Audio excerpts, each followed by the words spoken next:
Okay. Shabbat Shalom.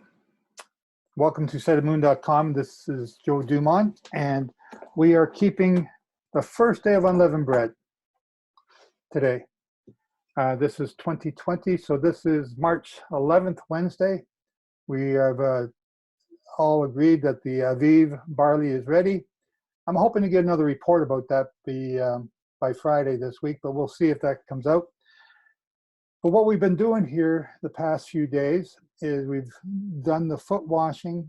We did the preparation day. It's not really it's a work day, but we did it on the preparation day. We had a service in the morning and a service at night, and we're just reading the chronology of events.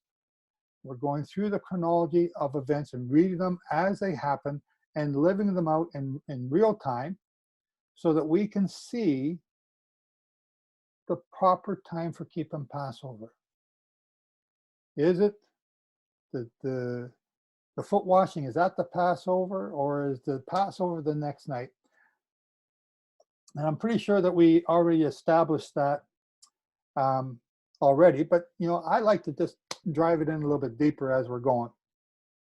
So we're going to continue here. Let's turn to Exodus 12. And we're going to continue with the story of what happened. We're going to go a little bit beyond the story today, of what happened today, but we're going to just read it. And when you just read it, instead of arguing on Facebook and arguing with people about this or that, if you just read it, all these arguments go away. The yeah buts go away. So we're going to start Exodus 12. You should have, each of us should have kept Passover last night, and you should have done the, what, they call the Seder, but you could read the Exodus story. And that's sort of what you review last night. So last night I watched the Passion. Today I'll watch the Exodus story. I started to watch it last night, but it got very late. But I watched the Passion last night. And it's not exactly accurate, but it reminds me of the price that was paid for me to come back to Jehovah. The price that was paid for all of us. So that's why I do that. And by going through this as each day occurs, it helps us to get and understand the chronology. Exodus 12, verse 1. Does anybody want to read, or do you still want me to read today? I'm terrible at reading. Anybody want to read? Everybody's quiet. Okay, I'll read. Now, Exodus 12, verse 1. Now the Lord spoke to Moses and Aaron in the land of Egypt, saying, "This month shall be your beginning of months. It shall be the first month of the year to you." When is that? That's at Rosh Hashanah, at the first of the 7th month, right? No, it's not. Verse 3, it's starting when the barley is Aviv. This is the controversy again this year. Is the barley really Aviv? Is it? No, we're supposed to add it in the 13th month. So people are arguing to keep the 13th month in their thinking. That's not why you're there. That's not why you're being a witness. You're not arguing for a position. You're there to be a witness. Is the barley Aviv? Which means is the barley ready to be harvested or shortly thereabouts? That's what you're to do. Just tell us about that. I don't want to hear your arguments. I don't want to hear your bickering. I don't want to hear you putting other people down to have a difference of opinion. I just want to know, is the barley Aviv? Boom. Verse 3. Speak to all the congregation of Israel, saying, on the 10th of the month, every man shall take for himself a lamb. Now, I could have done that teaching here this morning. When we read about Yeshua coming to visit Mary and Mary, what's her sister's name? And Boaz. Not Mary Magdalene. Anyway, he goes there, and the very first day he has supper with them. And the supper was the Sabbath, and the next day all the people come to examine him. That's the lamb being taken into the house. That took place on the Friday. 6 days later brings you to Wednesday when he's crucified. So that was another teaching, and we have that on our site. You can go and read it. I think it's a good teaching. I'll walk you through day by day. So that Palm Sunday, the day that he rides into Jerusalem on the Sunday, it's a correct day, it's Sunday, but that's actually the third day. It's not the first day that some people try and count from. Therefore, using that to move it to a Thursday crucifixion. I'm sorry, I'm getting off subject here. I'm just addressing all the arguments that come up over this topic. On the 10th day of the month, every man shall take to himself a lamb according to the house of his father, a lamb for a household. And if the household is too small for the lamb, let him and his neighbor next to his house take it according to the number of persons, according to each man's need. You shall make your count for the lamb. So I bought 9 little not pork chops. Excuse me, 9 little lamb chops. Man, I thought I got rid of all those habits. 9 little lamb chops. And I know my wife wasn't going to keep it with me, and my son's coming home. So, but I didn't know if he was going to be keep the meal with me. But he did. But I bought extra because, you know, I wanted to do something else. You know, I want the extra. I wanted to burn them in the fire. Just for me, I wanted to do that. You're going to read about that in a minute. Your lamb shall be without blemish, a male of the first year. You may take it from the sheep or from the goats. You shall keep it until the 14th day of the same month. And the 14th day was yesterday. We are now in the 15th day. The same month, then the whole assembly of the congregation of Israel shall kill it at twilight. When is twilight? That's as twilight begins at noon and goes until the sun sets. So it's towards twilight is the setting of the sun. That's what this means. And they shall take some of the blood and put it on the doorpost and on the lintel of the houses where they eat it. So understand that when you slaughter your lamb, it was slaughtered at your front door, and there's a bowl in the door on the bottom of the door. I call that a lintel. There's a bowl there to collect the blood. This is where you made your contracts. This is where you made your agreements, and you signed it in blood. It's a blood covenant. From that bowl, you washed or smeared the blood on your door and your sill. Okay. Verse 8. Then they shall eat the flesh on that night, roasted in fire with unleavened bread. How many days do you eat unleavened bread with? Just hold up your hands. How many days? 6, 7, 8, 7. Everyone's putting up 7. That was a 6. Yeah, that's 7 better, John. Forgot his finger. Anyway, 7 days. So if you keep Passover on the night of the foot washing, and then the unleavened bread starts the day after that, how many days do you eat unleavened bread for? That's 8 days. Yeah. Right? Another thing, they shall eat the flesh on the night roasted with fire with unleavened bread, and with bitter herbs they shall eat it. Do not eat it raw, nor boiled at all with water, but roasted in fire, its head with its legs and its entrails. You shall let none of it remain until morning. This is what I wanted to do. None of it shall remain until morning, and what remains of it until morning you shall burn with fire. So we had a fire going last night, and I took the bones, and we, with my son here, there's never anything left over. So we took the bones and we put them in the fire, and we did this. I just want to practice doing this one thing. And thus you shall eat it, with a belt on your waist, your sandals on your feet, and your staff in your hand. So you shall eat it in haste. It is the Lord's Passover. Okay, so the question now is why? Why do we do this in haste? Why do we eat this with our staff on and our coat on and our You know, I didn't do that last night, but why are we to be aware to do this? Anybody? Practicing Right. For what? for our escape into the wilderness before the Yeah. tribulation. And I can hear Jeremy saying the same thing. I can read his lips. Yeah. It's a rehearsal. So it's a rehearsal for a future thing. We're going to talk a little bit about that hopefully today.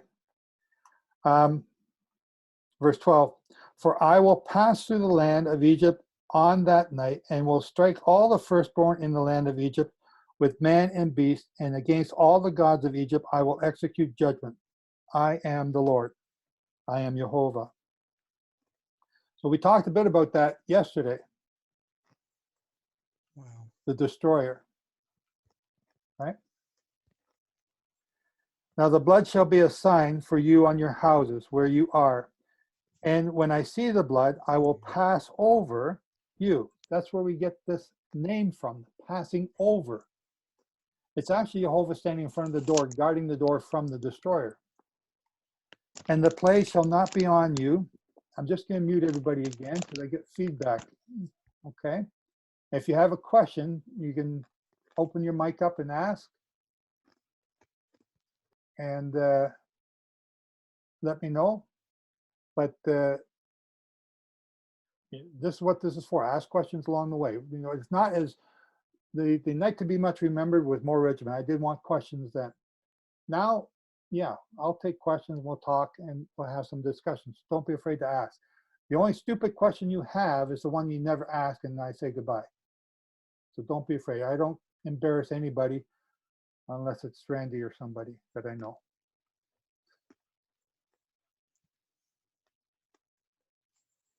Verse 14. So this day shall be to you a memorial. Joel, I keep muting you, Joel, and you keep turning me back on, and I hear you talking in the background. So I'm not sure if that's you or me or if it's automatic. I'm just letting you know. Okay? So this day shall be to you a memorial, and you shall keep it as a feast to the Lord throughout your generations. Are we still having generations of people? Yep. So is this commandment done? Nope. Are we still to keep it? Yes. You shall keep it as a feast by an everlasting ordinance. Listen carefully, here's the command. 7 days you shall eat unleavened bread. Wow.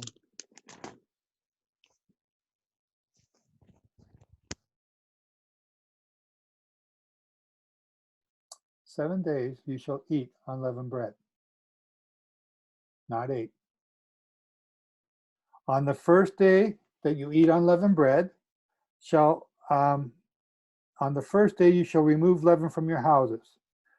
For whoever eats leavened bread from the first day until the 7th day, that person shall be cut off from Israel. So before we got started, there was a question about someone who's new to this walk and they're eating bread today. Well, they didn't know. But now that they know and they want to obey God, they need to stop. So this is your command. You're now reading it and you're learning it. Now you begin to obey. And here's the deal. When we learn stuff, okay, so here's an example. I'll just use me as the example. I learned about the crescent moon in the winter of 2004, 2005. And I learned about the barley that same winter. And I was attending the Worldwide Church of God, or the United Church of God.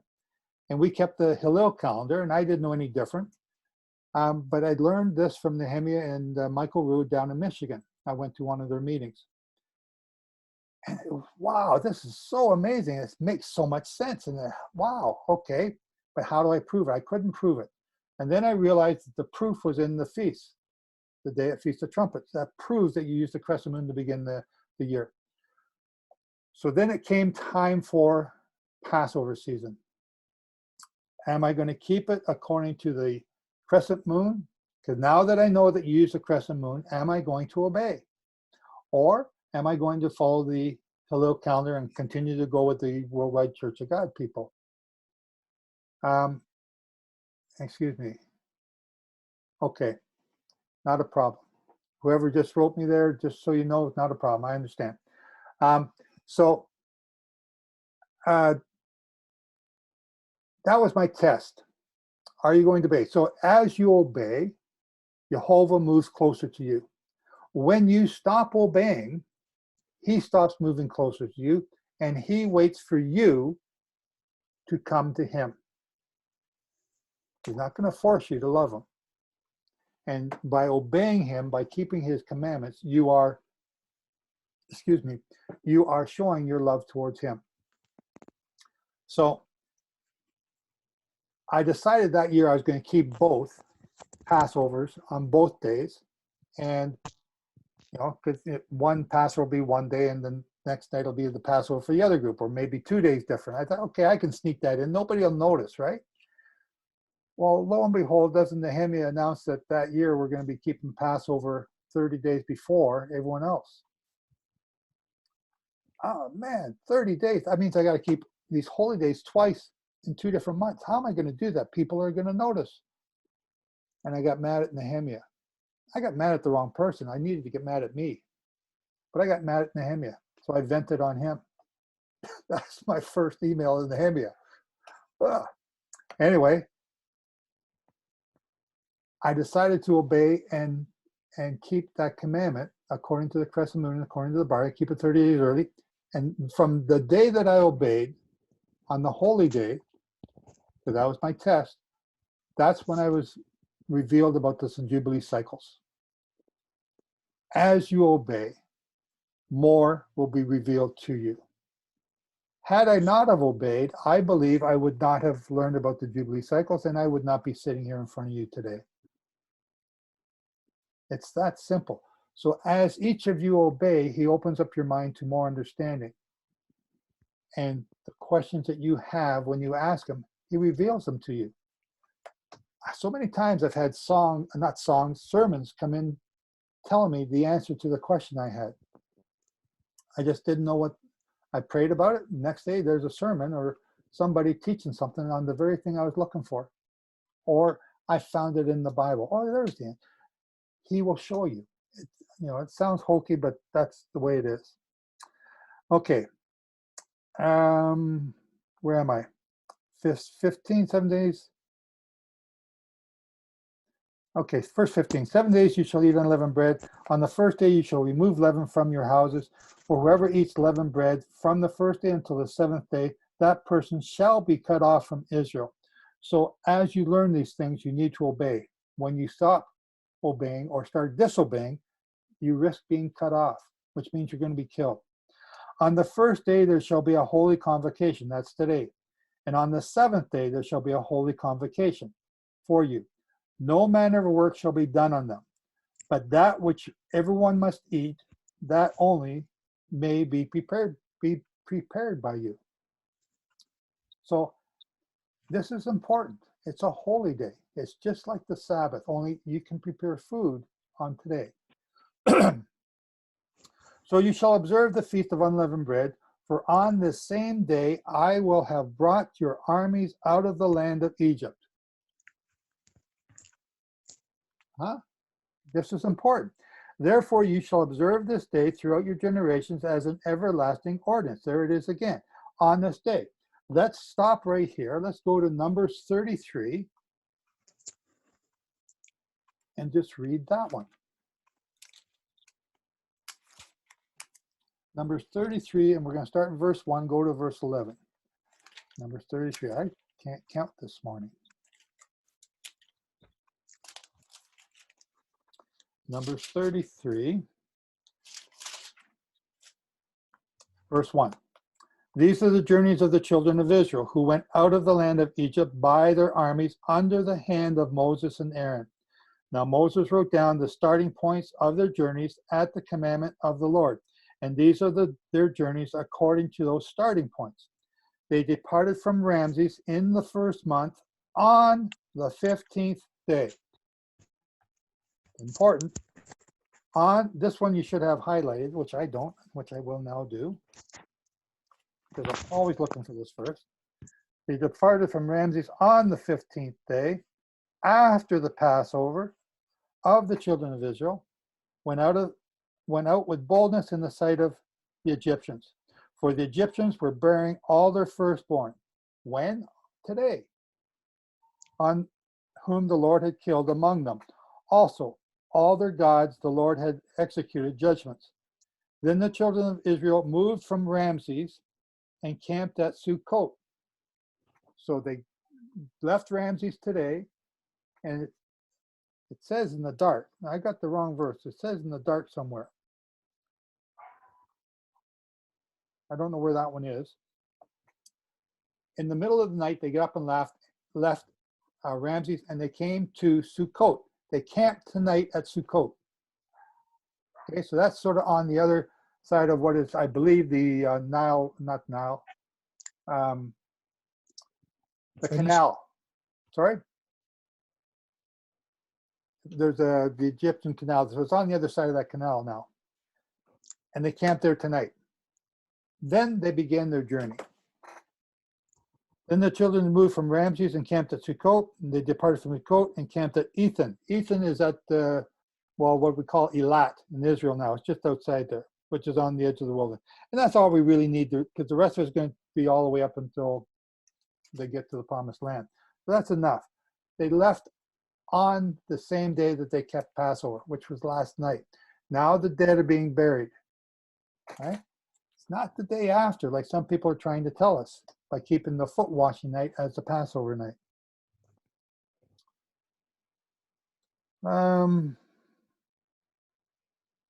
Where was I? Exodus 12, verse 17. You shall remember the feast of unleavened bread, for on the same day I brought you out of the armies, out of the land of Egypt.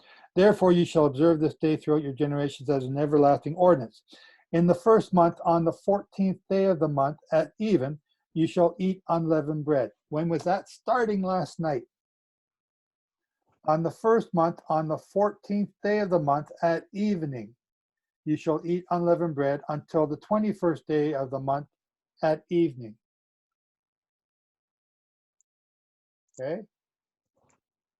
Evening is at the end of the 14th day, after the lamb is killed. For 7 days no leaven shall be found in your houses, since whoever eats what is leavened, that same person shall be cut off from the congregation of Israel, whether he is a stranger or a native of the land. It doesn't matter if you're an Israelite or a foreigner. You don't eat leaven during this time. You shall eat nothing leavened in all your dwellings. You shall eat no donuts bought from the coffee house. You shall eat no bread bought at Walmart. You shall eat unleavened bread only. It says it right here. It's right there, verse 20. Verse 21. Then Moses called all the elders of Israel and said to them, pick out and take lambs for yourselves according to your families, and kill the Passover lamb. And you shall take a bunch of hyssop, dip it in the blood that is in the basin, and strike the lintel and the 2 doorposts with the blood that is in the basin. And none of you shall go out of the door of his house until morning. I want you to stop and think a minute. Standing in the Kidron Valley, and you're looking up, and here's the city of David. Here's Mount Sinai, the Mount of Olives on the right-hand side. And when you look at it, there's a bridge going across from the temple across to the Mount of Olives. Okay? Where was Yeshua's blood? He was arrested over here at the Mount of Olives. He was taken over to the bridge to Caiaphas' house. He was beaten there. He was taken up to the Praetorium, which is the Dome of the Rock. He was whipped there. He went up to the Jaffa Gate to see King Agrippa and brought back, and I'm not sure if that's Agrippa or Herod, I get the names mixed up. Brought back to Praetorium, and then he was brought back from the Praetorium. His blood is now dripping. It's dripping at the Temple Mount, or the City of David side. It's dripping across the bridge, and it's now dripping on the Mount of Olives side, where he's killed. So there's the door frame right there. Verse 23, for the Lord will pass through to strike the Egyptians, And when he sees the blood on the lintel and on the two doorposts, the Lord will pass over the door and not allow the destroyer to come into your houses to strike you. And I just got to throw this out there. The destroyer, the death angel, what's going around the world right now? Here we are keeping Passover, and what's going around the world right now? There's a death angel out there killing people. The Italians are losing them by the hundreds in the last couple of days. That's why they shut down the entire country.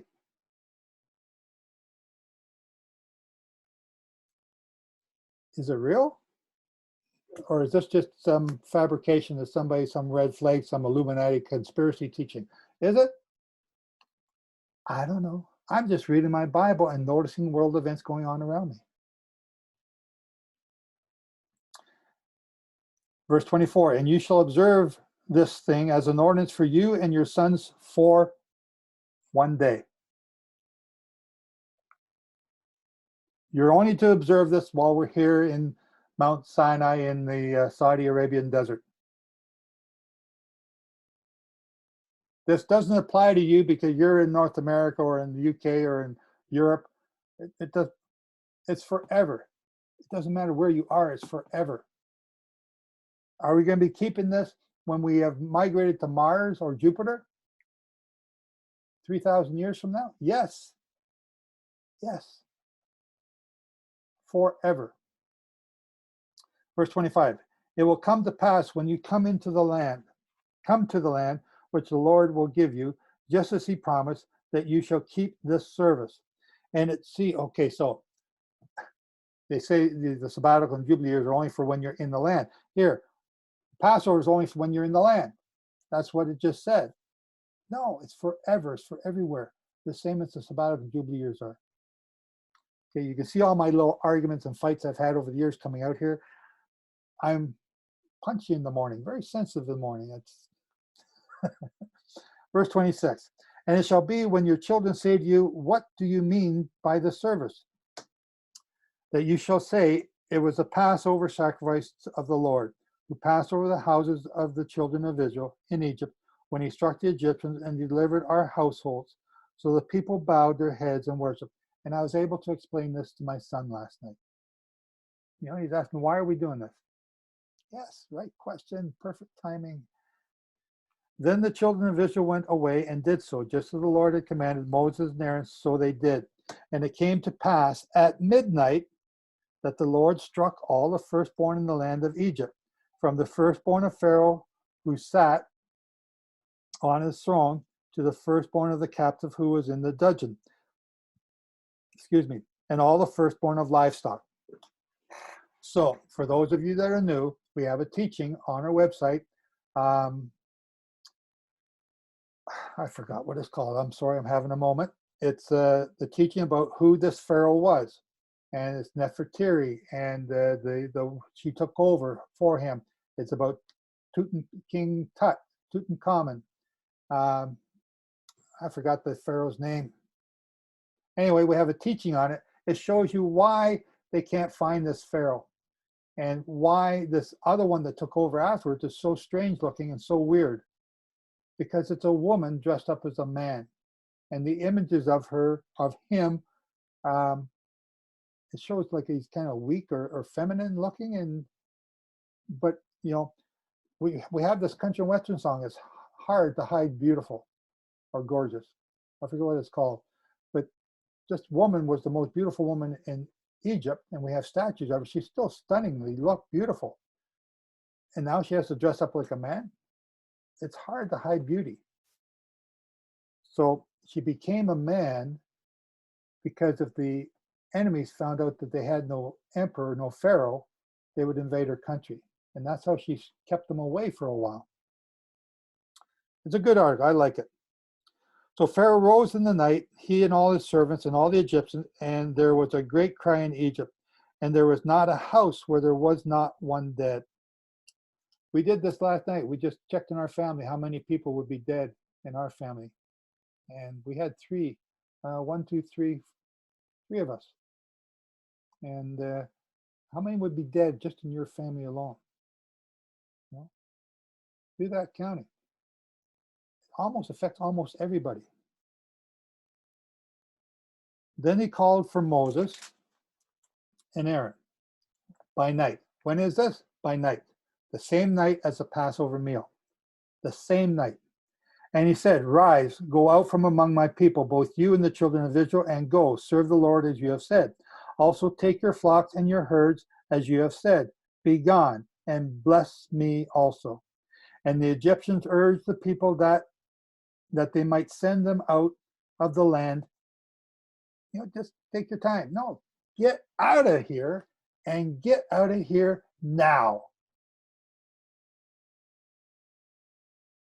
For we shall all be dead. So the people took their dough before it was leavened, having their kneading bowls bound up in their clothes on their shoulders. Now the children of Israel had done according to the word of Moses, and they had asked from the Egyptians articles of silver, articles of gold and clothing.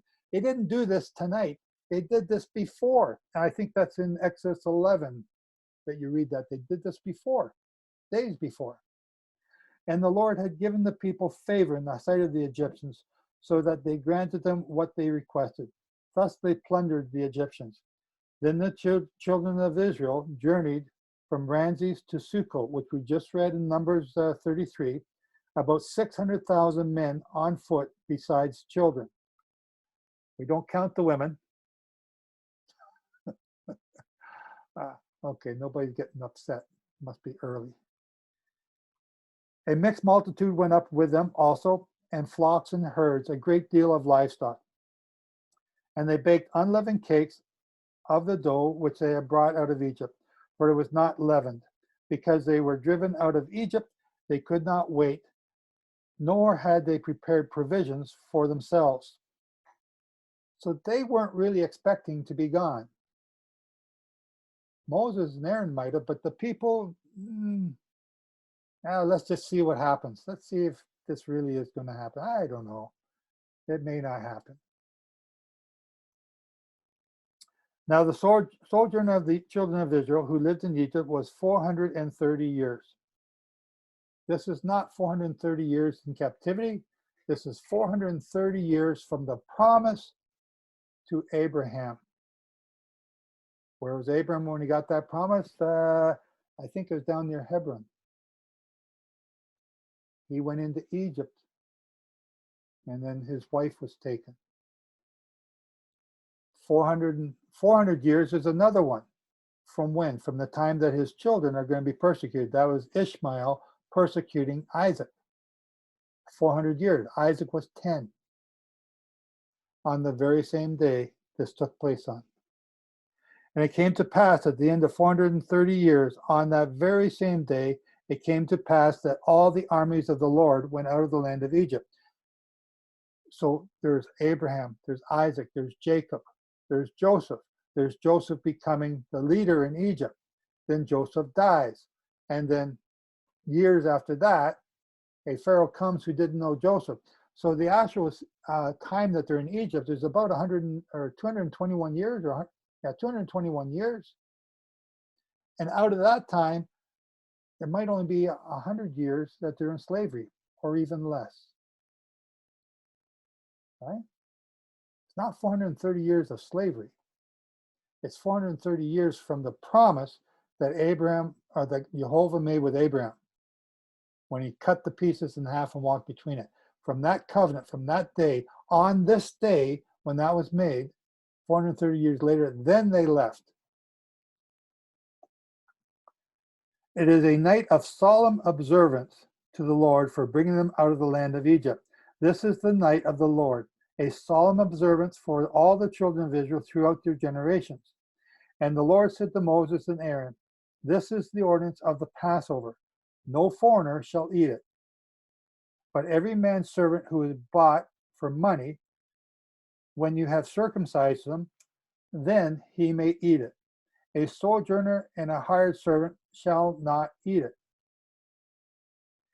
In one house it shall be eaten. You shall not carry any of the flesh outside the house, nor shall you break one of its bones. All the congregation of Israel shall keep it.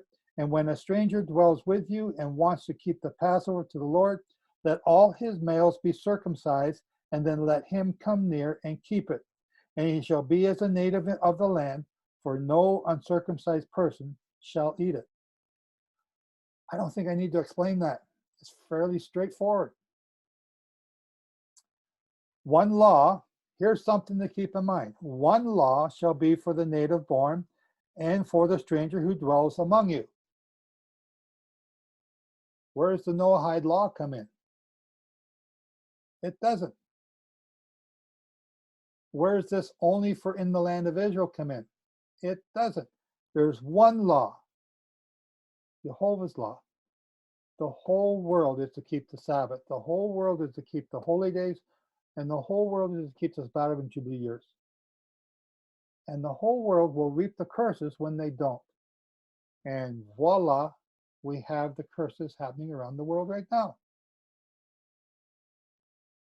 And it came to pass on that very same day, the Lord brought the children of Israel out of the land of Egypt according to their armies. So there's the verse I was just looking for.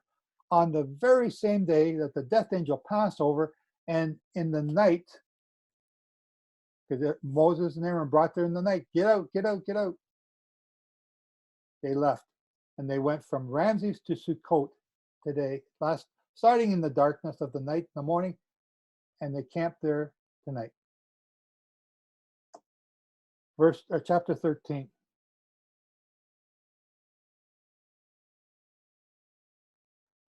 Then the Lord spoke to Moses, saying, consecrate to me all the firstborn, whatever opens the womb among the children of Israel, both in the man and the beast, it is mine.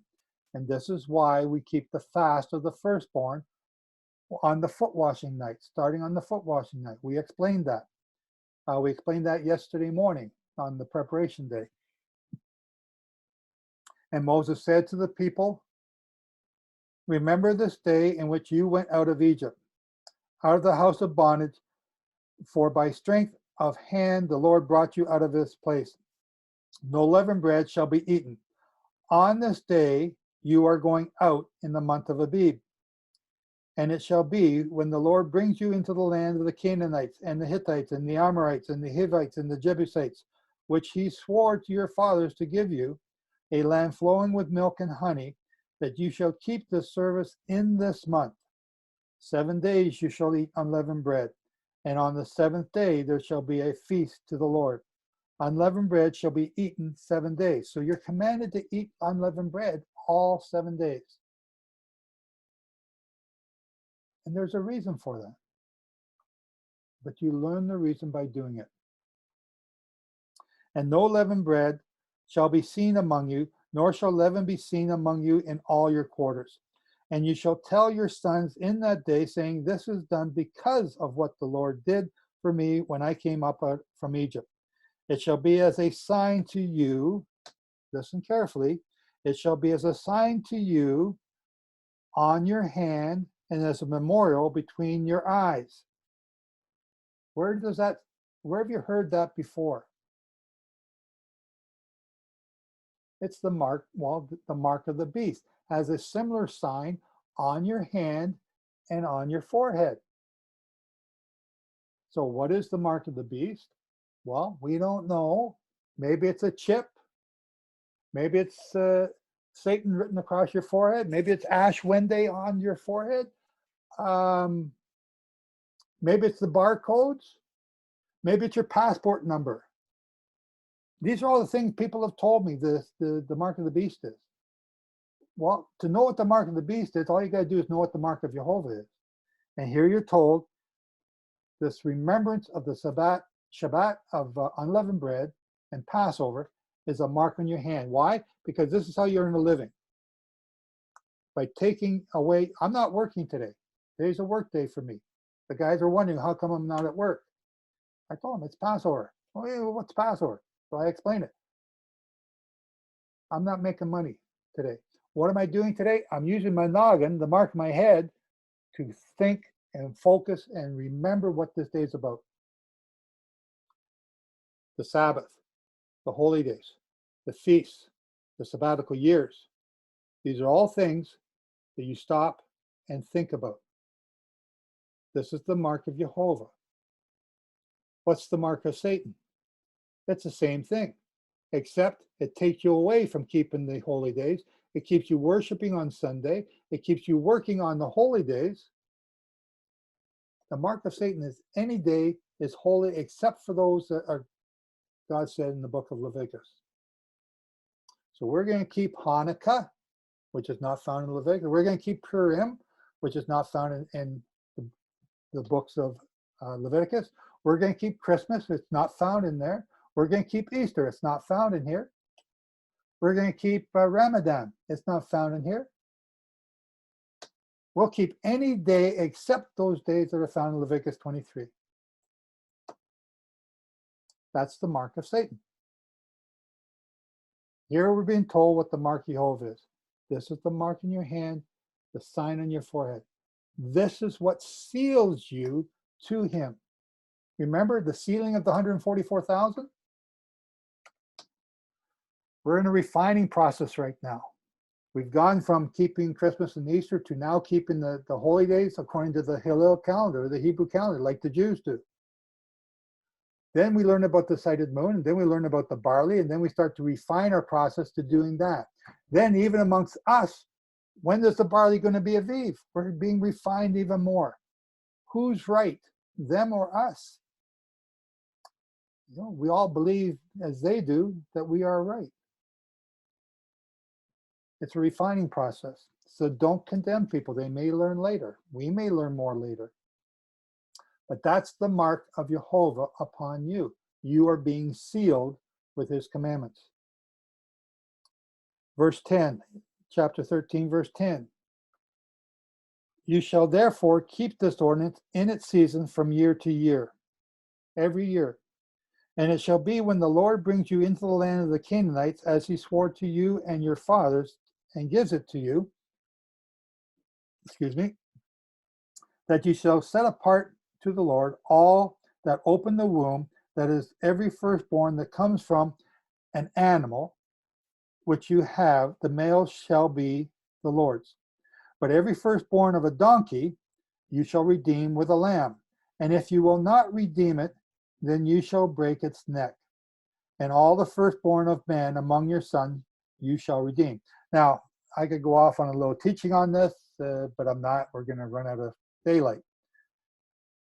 But anyway, so we talked about this on the fast of the firstborn. This is what we're talking about now. We talked about that yesterday morning, and we recorded it so you can go and listen to it. I also have an article online that you can go and see, the fast of the firstborn. Verse 14. So it shall be when your son asks you in time to come, saying, what is this? That you shall say to him, by strength of hand the Lord brought us out of Egypt, out of the house of bondage. And it came to pass when Pharaoh was stubborn about letting us go, that the Lord killed all the firstborn in the land of Egypt, both the firstborn of the man and the firstborn of the beast. Therefore I sacrifice to the Lord all males that open the womb, but all the firstborn of my sons I redeem. Okay? The redemption, the Redeemer. Who's the great Redeemer here? Jehovah. Verse 16. Again, I'm trying not to get off on any rabbit trails here. It shall be as a sign on our hand and as frontlets between your eyes, for by strength of hand Jehovah brought us out of Egypt. Then it came to pass when Pharaoh had let the people go, that God did not lead them by way of the land of the Philistines. Why?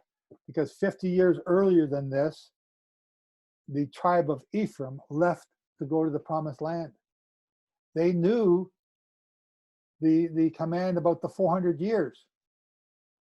400 years, but they assumed it was 400 years from the covenant made with Abraham. But it was 400 years from the time that Isaac was being persecuted. So they left, I said 50 years, 30 years earlier, went by the northern highway into the land of Canaan, and they got slaughtered. And Ephraim, the numbers of Ephraim's tribe is greatly reduced. You'll see that when they do the first census. His numbers are low because they got slaughtered here. And that's found in the Chumash. You can read it in the footnotes. So this is why they didn't go by the road of the Philistines, although that was near. So this road, it's the road going up through Gaza now. It's a shortcut. It's a shortcut. They didn't take the shortcut because they got slaughtered there just 30 years earlier. For God said, lest perhaps the people change their minds when they see war and return to Egypt. You see, here's the background information. So God led the people around by way of the wilderness of the Red Sea, and the children of Israel went up in orderly ranks out of the land of Egypt. And Moses took the bones of Joseph with him, for he had placed the children of Israel under solemn oath, saying, God will surely visit you, and you shall carry up my bones from here with you. And Joseph's bones are buried up in Shechem today. This is right beside where they had the Joshua's altar when they entered the land. So that was 42 years later. They're carrying these bones with them all this time. So they took the journey from Sukkot and camped at Etham, which is just outside. It's to the west of Alot in Israel, at the edge of the wilderness. And the Lord went before them by day in a pillar of cloud to lead the way, and by night in a pillar of fire to give them light, so as to go by day and by night. So once they camped at Sukkot, after tonight, they're going day and night. They're not stopping. They're going. And I believe this is a 3-day journey to get to Etham. So they're going day and night to get there. He did not take away the pillar of cloud by day or the pillar of fire by night from before the people. That would be an amazing sight to see. And it makes following sweet. Just follow the cloud, follow the fire. It's turning right. Okay, follow it. It's simple. We don't have to follow some guy telling us what to do. We don't know if he's right. Just follow the cloud. Now, for chapter 14, Exodus 14, verse 1. Now the Lord spoke to Moses, saying, speak to the children of Israel, that they turn and camp by Pi-hahiroth, between Migdol and the sea, opposite Baal-zephon. You shall camp before it by the sea. For Pharaoh will say of the children of Israel, they are bewildered by the land, and the wilderness has closed them in. So when you look at the map of Sinai and you see where they went down, so you know where Etham is, and they turned south, all they had to go was another half a day's journey, and they would have been past Elat, past Aqaba, and into Saudi Arabia. They would have been around the top of the Red Sea. But they turned south and went down into a trap in this peninsula. Now, most of the children of Israel didn't know that, but Moses did, because he came from Midian. Then I will harden Pharaoh's heart, verse 4. I will harden Pharaoh's heart so that he will pursue them, and I will gain honor over Pharaoh and over his army, that the Egyptians may know that I am the Lord. And they did so. Now, I want you to imagine, this is what I explained to my son last night, the most powerful army in the world at that time. Let's use today. The most powerful army in the world today is the United States. Put the United States Army with their battleships and their aircraft and their tanks and everything, go and chase this group of people that all they got is goats and sheep and sticks and maybe a couple carts. That's the same idea. Now it was told the king of Egypt that the people had fled, and the heart of Pharaoh and his servants was turned against the people. And they said, why have we done this, that we have let Israel go from serving us? So he made ready his chariot and took his people with him. He's got 600 chariots, and each chariot's manned by 3 people. And he took 600 choice chariots, and all the chariots of Egypt with their captains over every one of them. And the Lord hardened the heart of Pharaoh, king of Egypt, and he pursued the children of Israel, and the children of Israel went out with boldness. So the Egyptians pursued them, all the horses and chariots of Pharaoh, his horses and his army, and overtook them, camping by the sea beside Pi-hahiroth before Baal-zephon. And when Pharaoh drew near, the children of Israel lifted their eyes, and behold, the Egyptians marched after them. So they were afraid, very afraid. And the children of Israel cried out to the Lord.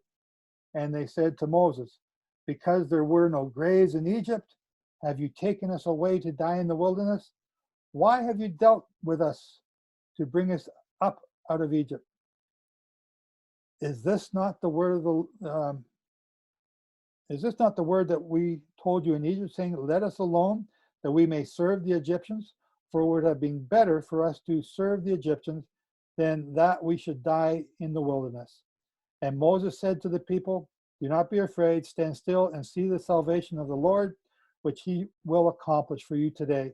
For the Egyptians whom you see today, you shall see again no more forever. The Lord will fight for you, and shall hold your peace, and you shall hold your peace. And the Lord said to Moses, why do you cry to me?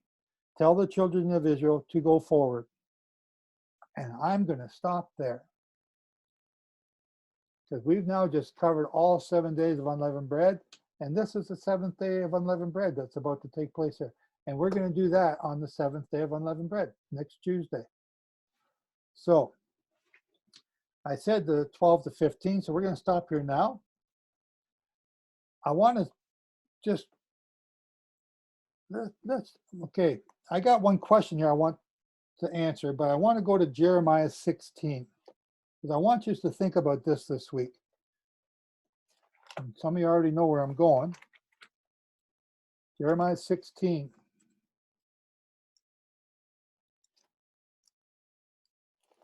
We're going to start in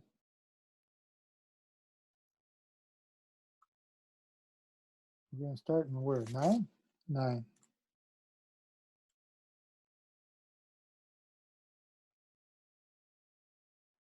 Start in verse 9. Okay. Jeremiah 16, verse 9. For thus says the Lord of hosts, the God of Israel, behold, I will cause to cease from this place before your eyes, and in your days the voice of mirth, and the voice of gladness, the voice of the bridegroom, and the voice of the bride. And it shall be, when you show this people all these words, and they say to you, why has the Lord pronounced all this great disaster against us? Why is the coronavirus happening to us? Why is the stock market crashing? What's it doing today? I haven't even checked yet. Let me just see. Whoops. Yeah, it's down a little bit. Yeah. Why is the stock market crashing? Why is the coronavirus happening? Why did we almost go to war with Iran? Why are we having so many brush fires in Australia? Why did the Mississippi flood and destroy all the crops in Nebraska? Why are all the wildfires in California taking place? Why is there drought in South Africa? Why is there drought throughout all of that? Why is the grasshoppers flying? The locust. Why is the locust happening? Why? We're good people. We don't go around stealing stuff. Yeah, I may tell a lie. I may take a pencil, you know. I may take the truck from work and drive around and do my grocery shopping with it. I forgot to bring back the tools from the last job, and they don't like me. I'll just keep them. Why? I'm not that bad.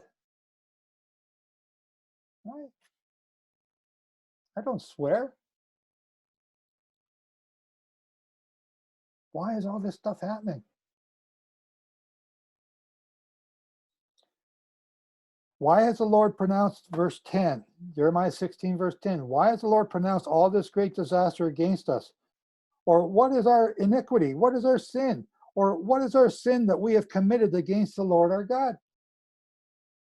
Where are the people telling us our sins? Where are the people telling us to return to the Torah, to repent, to keep the holy days, to keep the Sabbath, keep the sabbatical? Where are all those people saying to keep the sabbatical years?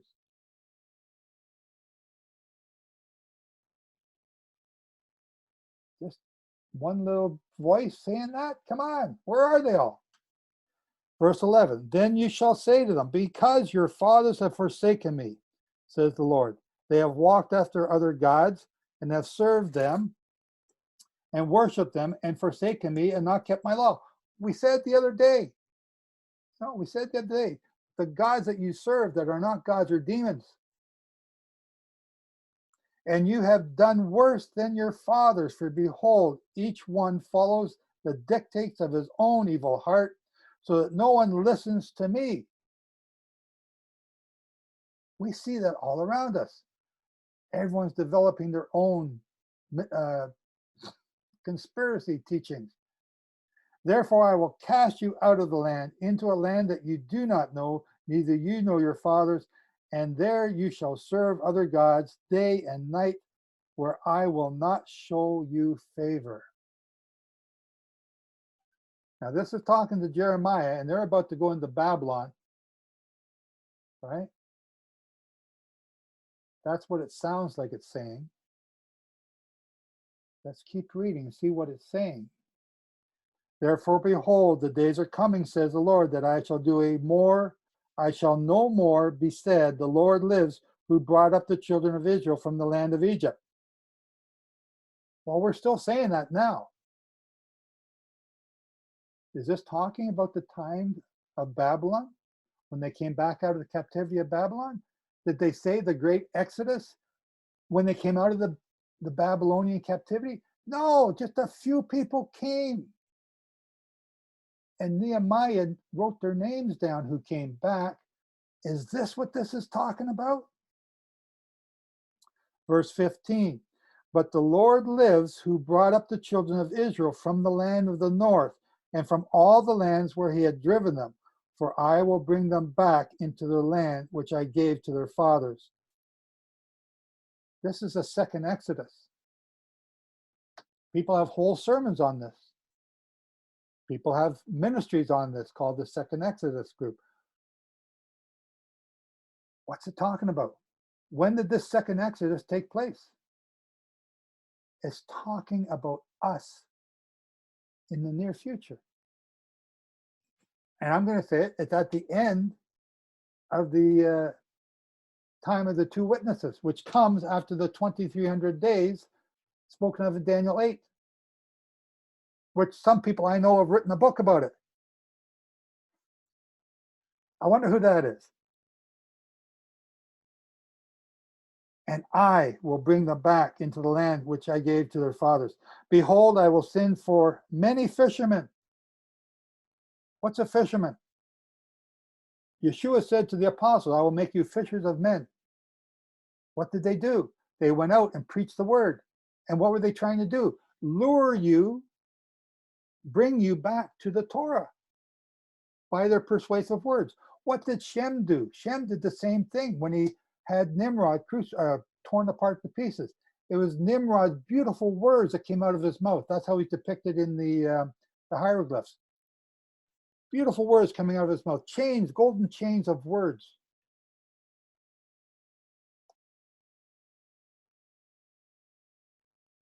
Behold, I will send for many fishermen, says the Lord, and they shall fish them. And afterwards, after the fishermen, I will send out many hunters. And who are the hunters of the Bible? Nimrod, Ishmael, Esau, right? Who do these people represent? Today, that represents the Islamic faith. And they shall hunt them from every mountain and every hill and out of every hole of the rocks. They're not going to reason with you. Hunters shoot first. They don't go and ask the deer, can I have your hind leg? I want to eat tonight. They don't go and ask politely if they can be shot. They just shoot. Sometimes they wound.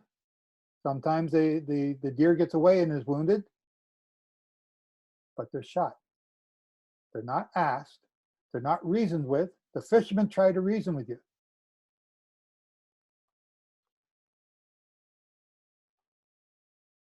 Verse 17, Jeremiah 16, verse 17. For my eyes are on all their ways. They are not hidden from my face, nor is their iniquity hidden from my eyes. And first I will repay. Listen to this part. Listen. First I will repay double their iniquity and their sin, because they have defiled my land. They have filled my inheritance with the carcasses of their detestable and abominable idols. We had a rabbi the other day say that this coronavirus that just shut down Israel is there because of the Gay Pride Parade in Jerusalem. Gay Pride Parade. The second, I think Toronto is the #1 spot. It's beat out San Francisco, and now Tel Aviv is vying to be #1. I don't see it being #1 in Moscow. I don't see it being #1 in Shanghai or Tokyo. But Tel Aviv, of all places. And we wonder why the coronavirus has shut down all of Israel. It's not a wonder to me. It's amazing to see, but it's not a wonder. So I'm going to stop here today, ladies and gentlemen.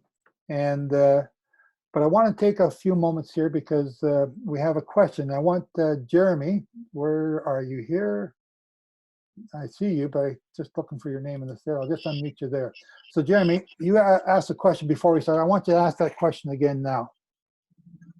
Okay, my brother, he's just now, this is his first time observing it, and about keeping unleavened bread, and he had eaten this morning, he had eaten bread, but didn't know that this was the first day of unleavened bread.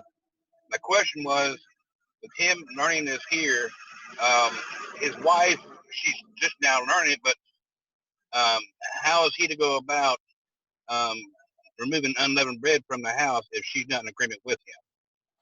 Okay, thank you. And I say that's a great question.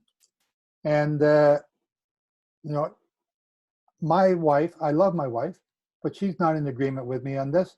And there are days that she's fighting me on it and other days that she's helping me on it.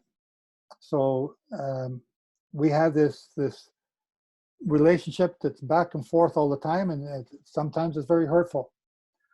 So my advice to you and to those who are learning is to include your spouse in these decisions that you're making. When I first started doing it, I was working out of town. I was learning away. My wife was home with the kids. I come home on the weekends and try and tell her these new things that we're about to do and not give her a chance to catch up and understand. And I probably hardened my wife's heart more than anything else back in those early days because I was such an idiot. And some of you may think I'm still an idiot. That's okay. We're all on a growth curve. We are here. Here's another thing. Well, let me answer the question first before I go off on my little tangent here. As you learn, you obey. Just do it. You know, so I cleaned the house this week, upstairs, downstairs, cleaned the cars, checked the freezers, and then I got everything done. And the first thing happens is we're getting ready for Passover. I'm getting the meal ready. My wife cooked the lamb for me last night, which was awesome. And it was ready. And then my son comes home and my wife, and they start making bread sandwiches. Okay, so we got rid of most of the bread, and then a couple of days ago, my wife went out and bought a whole bunch of bread. It's frustrating. It's disappointing. So, who's called? I'm called. You're called. Jehovah calls those whom he chooses. Now, some people think that I shouldn't be teaching anybody because I can't convince my wife to keep this way of life. Well, that's the views of an ignorant person. They don't know what the Bible says. Jehovah calls those whom he chooses. Those whom he does not choose, he doesn't call. So they're still in the world. They just don't get it. They've got the veil over their eyes. The only reason you understand is because Jehovah removed the veil. It's not that you're smarter, because really you're just a dumb stick, and probably the rubber end of the pencil and not the sharp end. You're just a dumb stick, and he called you. Why? Because he wants to prove that he can make a king out of a fool. That's why you're called. It's not because you're better than anybody else. So he chose you. Now, another thing you can look at, you needed more work. He chose you early because you needed more work, and the other people, well, they're going to come along real quick. But you're going to take years to get refined to make perfect. You can look at it that way. But my wife's not called. My children aren't called. I cannot convince them with all my clever arguments, with all my smartness or whatever you want. Oh, thank you. I just seen the note from Eileen. She gave me all the names of those people I forgot early. Akhenaten, Nefertiti, and Tutankhamun. Thank you. But I cannot win them over, nor can you. So why are we out there preaching? Because we're preaching because there are people that Jehovah's calling who are starting to learn. And they're the ones that are looking. The ones that are looking, he is calling. And they need somebody to teach them. And, I've spent years learning this stuff, so I'm sharing what I've learned. You're learning this stuff. You're going to learn more stuff that I don't know, and you're going to share that with other people. But you cannot convince your wife. Now, some of you have spouses that are cooperative, but they're still not called. They're sitting on the fence. My advice to you is go slow. Do it together. I won't use anybody here, but I've seen people whose one spouse is sitting there and, I don't know. I think I'd rather keep going to my Sunday church with all our friends, all our families there. We're all in the same small town. If you start doing this is going to be really weird. I think I don't want to do that. And the one spouse said, well, I'm going to do it. I'm going to keep the Passover. Most people are okay with Passover because it's got Jesus involved in it. And that's sort of like a doorway in. It'll help them to understand. It's when you get to the other holy days that they start, ugh. But then, the Feast of Sukkot, I used to take my family to all the time because it was a holiday. We're going to someplace different. And there were thousands of people everywhere we went to do it together. Now there's not those thousands of people anymore. And so I'm doing it a lot by myself. That's why I go to Jerusalem, because there's usually thousands of people there and I can meet people that I never expected to meet. So go slow. My first year, I came home from work and I took the Christmas tree on Christmas Day and I threw it out in the snowbank. That didn't, it didn't help to convince my wife one bit. But I was righteous. I was self-righteous. What should I have done? I should have let the Christmas tree stand. I should have just let my wife do it and me minimize my participation in it. After that, because I'd been working away for 6 months and I came home every weekend at first and every 2 weeks and then once a month towards the end. And I came home December 24th. We had a big fight. December 25th, boom, out into the snowbank it went. Boom, onto the couch I went. Didn't eat for about 6 months. I had people telling me at the time that I'm the head of the household. Worldwide Church of God. You're the head of the household. You're the man. You lead. So I led. 1982. So this is 38 years later, and I'm still the head of the household. But my wife's not with me. She's with me. We're married. But she's not with me in this walk. So, nor are my children.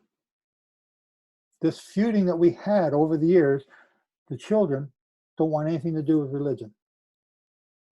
because that's what they see, fighting over religion. They don't see it as a real way of life. So we have a number of you here who are dealing with the same thing. One lady went to clean out her cupboards, and her husband had a fit. They're throwing away all that food. I paid damn good money for that food. You're not throwing it out. What do? You submit to your husband. He is the head, but you don't have to eat leavened bread. You can eat unleavened bread.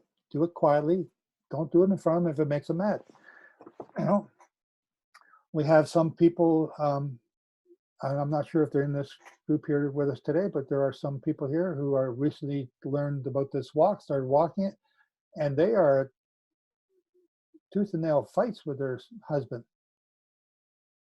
And I get it. I empathize with them. I understand. Go slow. Give your spouse time to catch up. They weren't called. You were. So now here's the other thing. Why did he call me and not my spouse? That's not fair. I look at some of you and you got both your spouses, you know, you're both your spouses. You're both together in this walk. And I'm jealous. I'm jealous. And I get so mad when I see couples in the faith get divorced for no reason at all, because they grew out of love. What a bunch of idiots. What I would give to have my wife walking with me here. But had my wife had joined me in this walk, I wouldn't be sitting here teaching you today, because I would have just gone along with the crowd. We're both in the same pew, going to church together on the Sabbath, keeping the holy days together, going to the feast together. Awesome. I'd just be thinking about ourselves. But because she's not here with me, I've had to prove everything. So you see me going off on these little rabbit trails as we're reading script. That's because I've proven things along the way. I had to prove them because of my wife, because she would always question what you're doing. And it's because of my wife that I have this ministry. She didn't know it, but she forced me to write all this stuff, all these notes and things I have behind me here. Not all those books are mine, but a lot of my notes are on the top. And I had to write them out. That was before we had computers. Once we got computers, I'd be able to put them on here and share them. But now I got to rewrite those notes. I'm not rewriting that. I did it once. I'm not doing it again. But she forced me to do that because I had to prove what I believed. Everything that I believed. I had to prove everything. Then I had to prove it to my church. Then I had to prove it to other people. Then we got computers. Now I had to prove it to the world. So it's because of her that I developed this ministry. So she's been a blessing without knowing it, and without me knowing it or realizing it through all those stupid fights that I had. You know, I didn't realize I was being blessed. So with your unconverted mate or your spouse who's really mad right now, because you're not keeping Easter together, you're not having the Easter supper with the family anymore, you're not doing the family get together after church on Sunday with all your friends, and they could all be living in the same town. Go slow. Give them a chance to catch up to you. And don't stop loving them. This is, you know, people used to tell me this was an excuse not to be yoked to, not to be unequally yoked. That's the scripture they use. Therefore, God is saying you are legally bound to leave your spouse. Horse manure. Poppycock. That is a false teaching from Satan, and Satan knows the scriptures better than any of us. Paul said, if your spouse is willing to stay with you, then you stay married. Don't look for an excuse to leave. You fight for your marriage. Not fun, not easy, but you are the one that's being called. You are the one being tested, not your spouse. You are. How are you going to respond to these tests? all these tests that I've gone through, which haven't been fun, have now given me the ability to talk to you people who are now struggling with these things for the first time. Who is the best person to talk to when you've lost your spouse in the death? Someone else who's lost their spouse. They're able to talk to you. They're able to empathize. They know what you're going through. They understand what you have to do, all the things that you have to do after they've died. It's the same with this. I understand and I can empathize. Those people who have both their spouses in it, both have, who are both in it together, are possibly not able to empathize. I can. And if that's what I had to learn in order to be what a teacher here in this walk, okay, I'm ready to move on to the next chapter. Let's move on. I want to see what it's like to have my spouse here in here with me, to be able to teach my family. I don't know if that's going to happen, but that's my wish. So I don't know. Does that answer your question, Jeremy? And hang on, start again. There you go. Yes, yes, that's a very, very good answer. Very thorough and very simple to understand. Thank you. Okay. Okay, so we it's now been about an hour and 15 minutes, so we're good. This is a good time to shut it down. If you want to ask any questions while we're recording this, go ahead and do that now if it's a recordable question if you want. Otherwise, I'll shut it down and we can ask you questions for a couple more minutes and then talk. And so if you got a question you want to put on the recording, Nancy, hang on, where Can you just give a quick, if you can, a quick teaching about the donkey and the neck breaking?